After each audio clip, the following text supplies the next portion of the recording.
আসসালামু আলাইকুম। ভোর 5:30টায় আমার বন্ধু আমার বাসার সামনে এসে অপেক্ষা করতেছিল, কারণ আজ আমরা চলে যাব রঘুনাথপুর মাছ বাজারে মাছ কিনতে।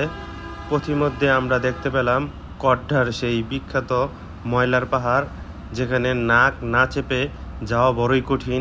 তারপর আমরা কোনাবাড়ি পার হয়ে মৌচাক বাস স্ট্যান্ডের ডান দিকের যে রাস্তাটা আছে, ওই রাস্তা দিয়ে আমরা সোজা ভিতরে আগাতে লাগলাম।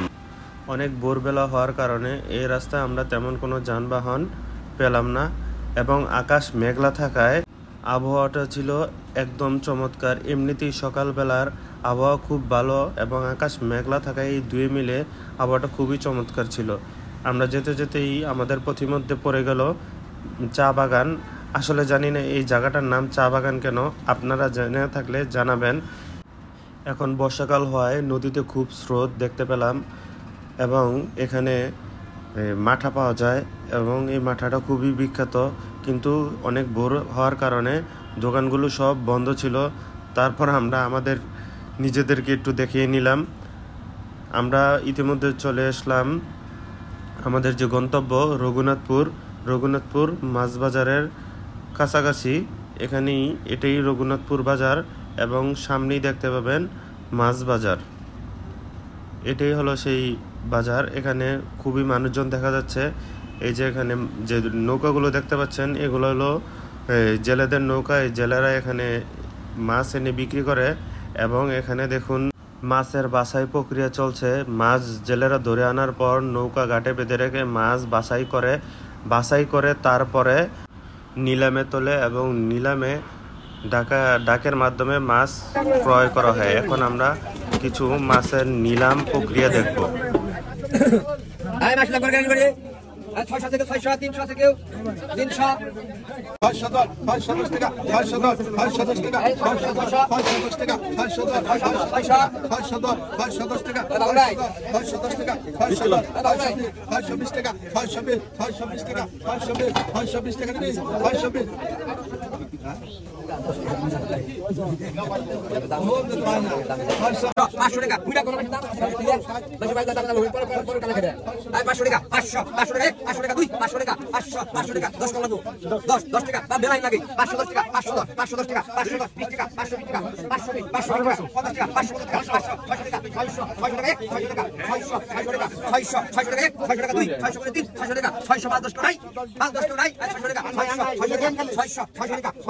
এতক্ষণ আপনাদেরকে নিলাম প্রক্রিয়া দেখানোর চেষ্টা করলাম, এবং এই নিলাম থেকে আমরা কিছু চিংড়ি এবং ছোট মাছ কিনে নিলাম।